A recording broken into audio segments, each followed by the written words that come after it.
I'd just like to make the point that we're very fortunate that His Majesty has allowed us to use Buckingham Palace for this event. Before sunrise, while most of Britain was still asleep, King Charles placed a sealed document on his desk, looked at the advisors gathered before him, and spoke 4 words that shattered the palace calm.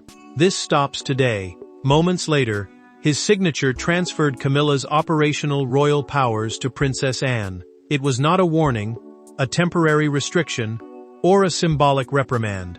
It was an emergency order, and everyone inside the room understood that a private royal conflict had just become a constitutional earthquake. Before we go deeper into what this really means for the royal family, make sure to subscribe so you don't miss a single update. Charles knew everyone inside Clarence House understood the danger. Before dawn, he summoned his private secretary, 2 constitutional advisors, and Anne in secrecy. Clarence House, the King's London residence, was closed to staff. Phones were surrendered outside, and no aid entered. One leaked call could give Camilla's office time to resist. The order changed everything. It transferred her control over household appointments, ceremonial planning, charitable coordination, and private royal access to Anne immediately. A royal household is the staff supporting a senior royal's duties, while ceremonial planning decides who leads and approves crown events. This controlled influence, proximity, and whose voice reached Charles first. Charles held the pen above the page for several seconds. He had defended Camilla for decades, yet loyalty to the crown now demanded action against his wife. His anger remained quiet. Disappointment weighed heavily. When he repeated, "This stops today," exhaustion replaced triumph. Anne read the first page, closed the folder, and asked whether her brother understood what the signature might do to his marriage. He answered that he understood what refusing to sign could do to the monarchy. Neither looked away. Neither would leave unchanged. Camilla slept, believing she would chair the household council that morning. Her briefing papers had been redirected. Then one advisor opened a restricted appendix, a confidential section granting Anne authority to review decisions, including appointments, invitations, patronage recommendations, and access arrangements. Charles signed each copy, laid the pen flat, and fell silent as the clock marked the hour. Anne watched his hand tremble before red folders left through exits. The command had begun. As she prepared to leave, Charles warned that Camilla would see betrayal, not correction. Anne answered that her reaction was no longer the danger. The real danger was what had forced him to sign. But before the palace could confront the secret that drove Charles to that desk, 3 members of the royal family had to face what the order now demanded of them, and what each stood to lose. When Camilla finally learned the truth, the order rearranged royal authority in a matter of minutes. But the people named within it carried decades of love, rivalry, sacrifice, and resentment into the crisis. Charles was not confronting a distant courtier. He was confronting his wife. Anne was not replacing an anonymous official. She was taking power from the woman beside her brother. And Camilla, still unaware of the signature, was about to discover that the position she had fought to secure could no longer protect her. Charles felt the reversal sharply. For much of his adult life, he had defended Camilla against public hostility and private resistance, turning that protection into part of his identity. Now the king feared preserving her influence could damage the crown, the enduring institution of the sovereign, family, and duties he was born to protect. Love had once demanded loyalty.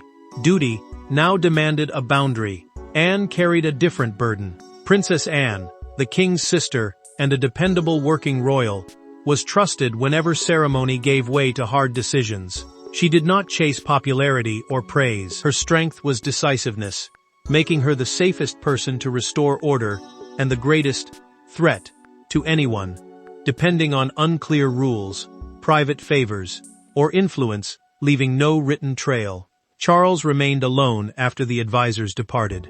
He touched a framed photograph showing him beside Camilla, held it briefly, then turned it face down. The monarch had signed as sovereign, but the husband understood the cost. He may have protected the institution while destroying trust inside his marriage. Anne sat beside the sealed order during the drive toward the palace. She asked her protection officer to take the longer route, buying several quiet minutes before entering the building where Camilla expected to preside. The princess appeared composed, yet she knew strength offered no protection from confronting her brother's wife. Camilla reviewed a folder over breakfast, marked for the Royal Household Coordination Council, the senior meeting where offices align appointments, events, and access.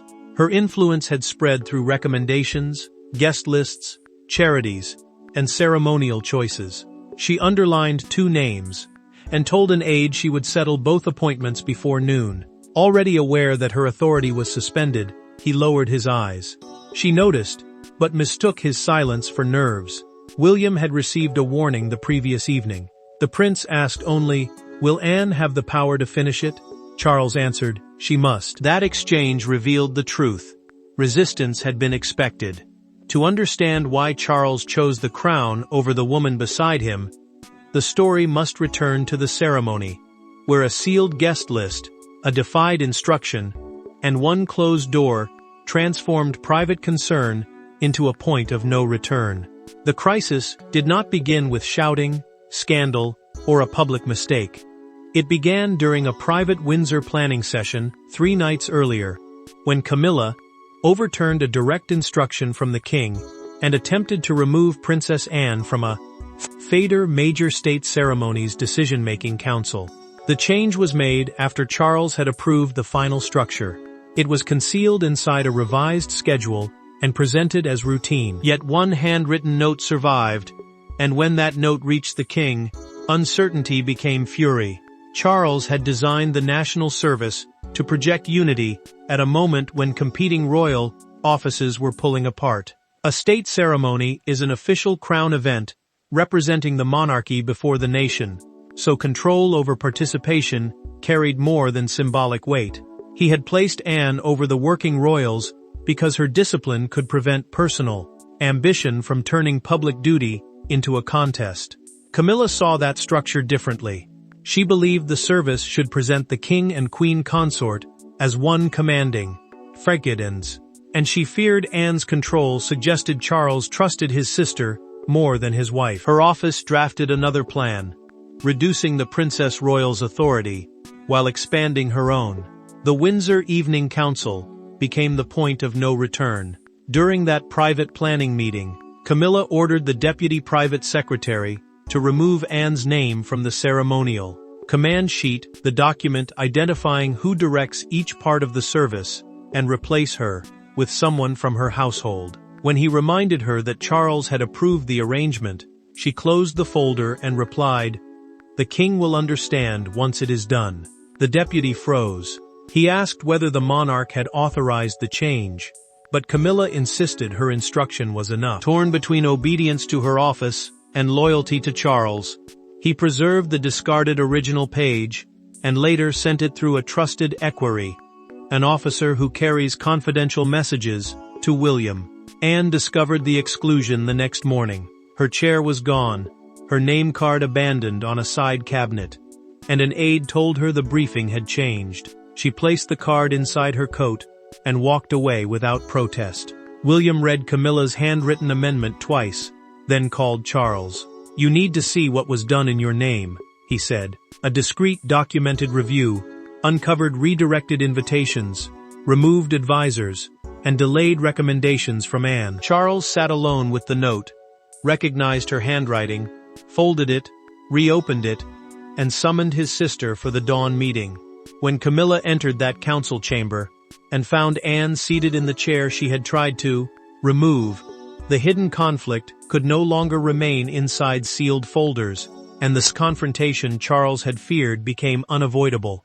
Camilla entered the council room, expecting the household to rise. Instead, she stopped beside the doorway. Princess Anne was seated at the head of the table, the king's sealed order resting before her, while Camilla's usual briefing folder had been placed at an empty chair. No one spoke. Then Anne pushed the document across the polished surface and said, "You should read the first page." Camilla did, and within seconds, royal restraint gave way to open fury. Camilla saw the shift before anyone explained it. Anne's private secretary sat beside the sealed order, while 2 members of the Queen Consort's office had been moved across the table. The reporting structure, the chain showing who gives instructions and who must obey them, had changed. This mattered because appointments, access, and ceremonial choices could proceed without Camilla's approval. Anne kept her voice calm. She explained that every pending appointment, ceremonial approval, access decision, and household coordination matter required her signature. Household coordination meant keeping different royal offices under one plan instead of competing agendas. She accused no one. She read Charles's instructions and asked each official to acknowledge them. Camilla's shock hardened when an aide removed her folder. She ordered everyone except Anne to leave. The door closed. She gripped the chair and accused her sister-in-law of waiting years to diminish her. Anne denied it, but neither woman could hide that the order had opened wounds. "You had no right to walk into my household and take control," Camilla said. Anne answered that she had taken nothing. Charles had transferred it. When the Queen Consort insisted her husband would never humiliate her deliberately, the princess replied that he had not signed to humiliate her. He had signed because she ignored him. Anne placed the preserved ceremonial command sheet between them. Camilla recognized her amendment, faltered, then called the change necessary. She claimed the king would have approved it eventually. Anne asked why, then, it had been hidden. Camilla admitted in that conversation that she feared the monarchy would remain controlled by the old family circle, Anne, William, and advisors loyal to the late queen's methods.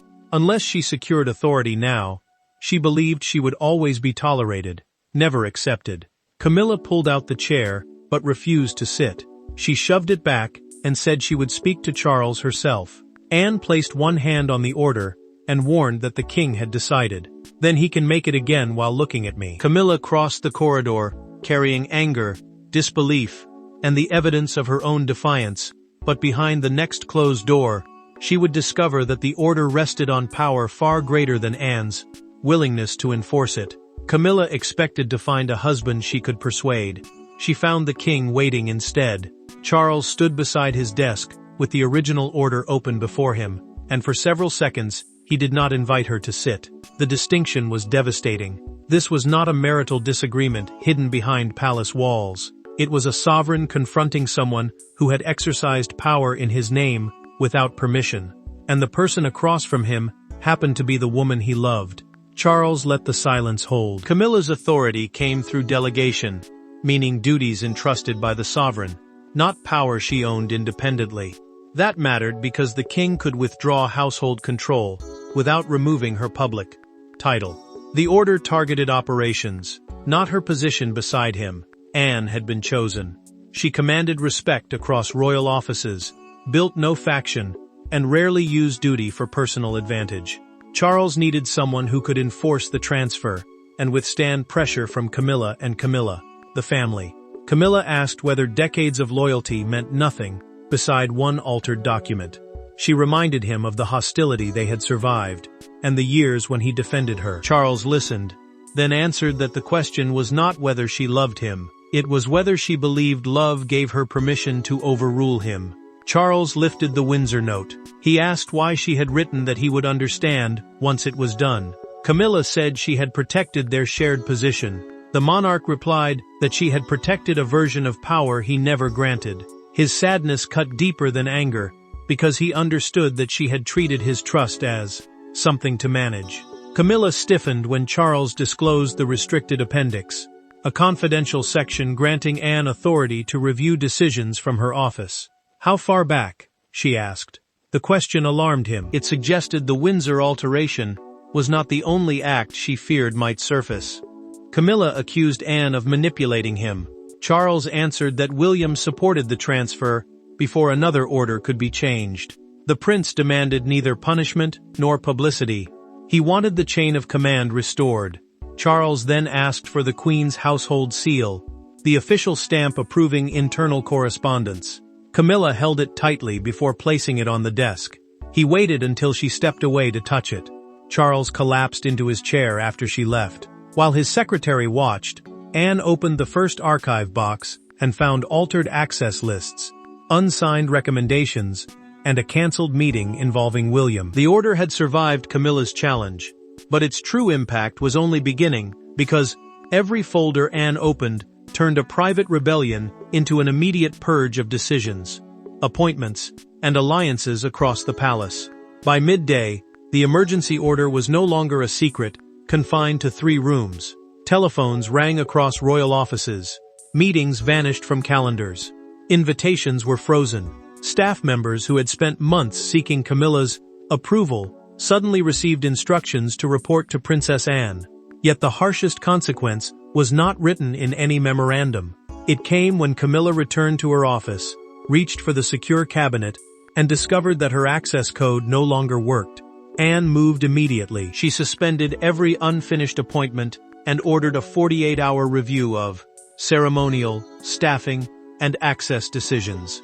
The review, a temporary examination of official choices before they become final protected. Continuity, without dismissing Camilla's entire team. Confusion would be contained, but unauthorized influence would not survive.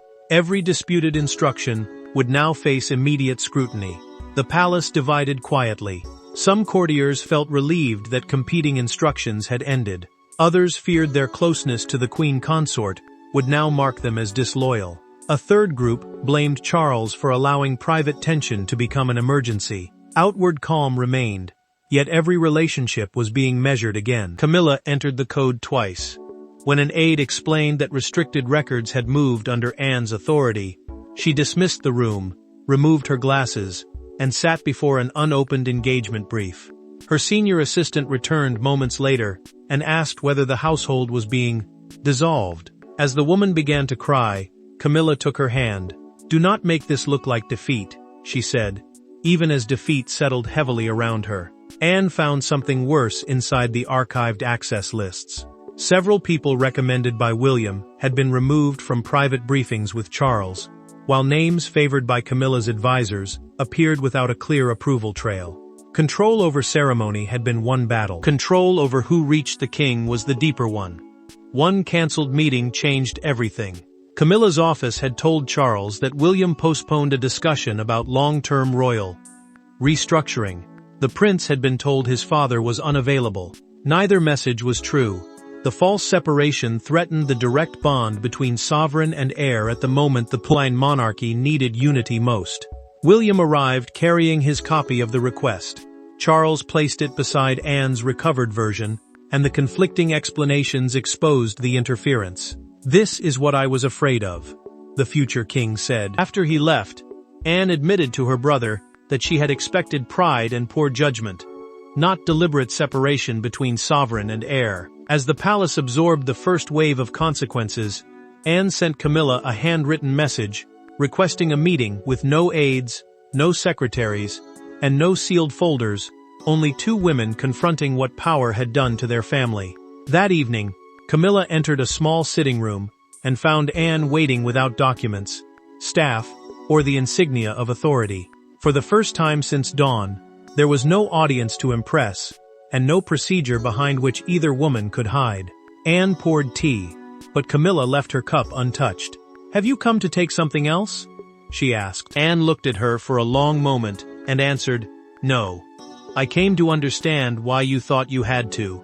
Anne spoke first. The administrative review would continue, and the order would not be renegotiated. An administrative review meant a formal check of past decisions.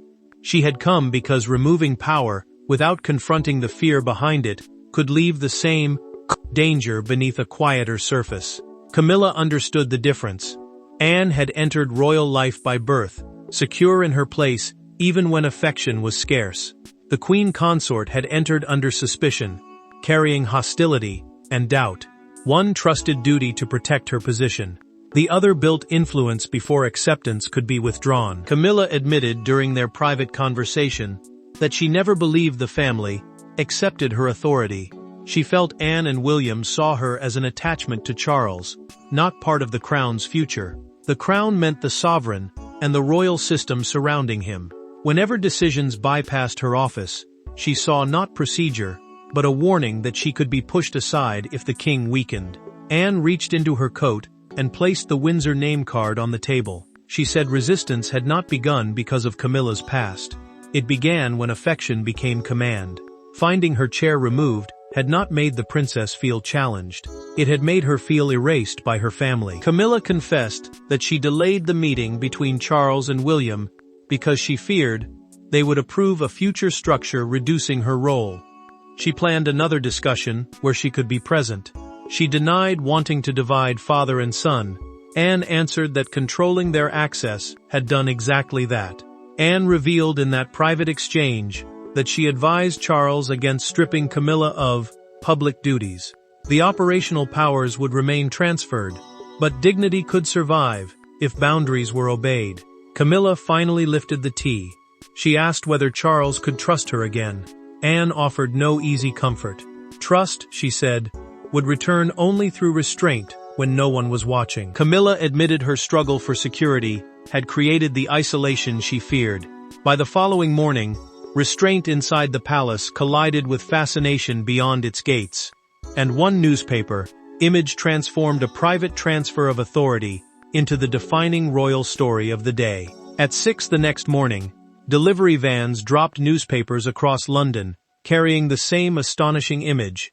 Princess Anne leaving Clarence House before sunrise, with a red folder held against her coat.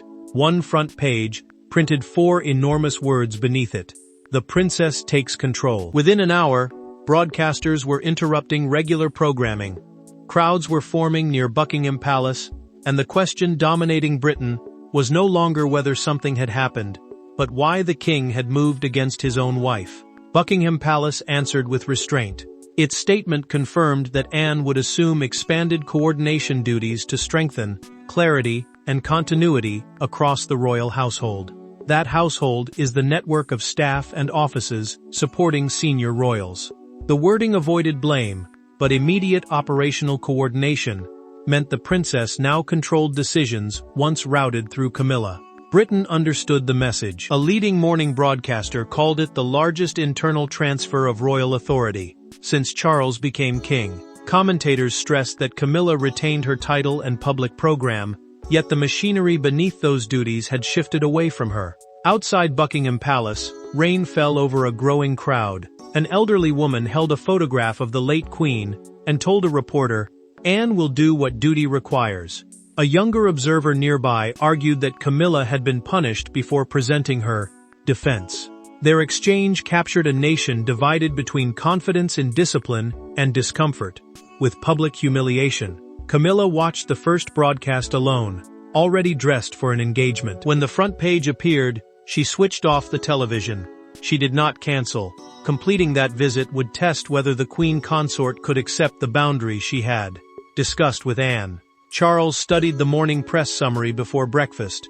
He paused over a photograph of his wife arriving with a strained smile and asked whether the crowd had treated her respectfully. The king refused to reverse the order, but his concern proved that authority had changed without erasing affection. Anne moved to contain the danger. As broadcasters questioned whether altered appointments or access decisions had triggered the transfer, she ordered staff to preserve confidentiality. Accountability, the princess warned, must not become revenge. Camilla then received a request concerning a future royal event. Instead of approving it, she told her aide to send it to Anne. A senior courtier documented the exchange and relayed it to Charles, giving him the first evidence of compliance. That quiet obedience changed the mood immediately. The world had witnessed the transfer, but only the family could decide what it ultimately meant.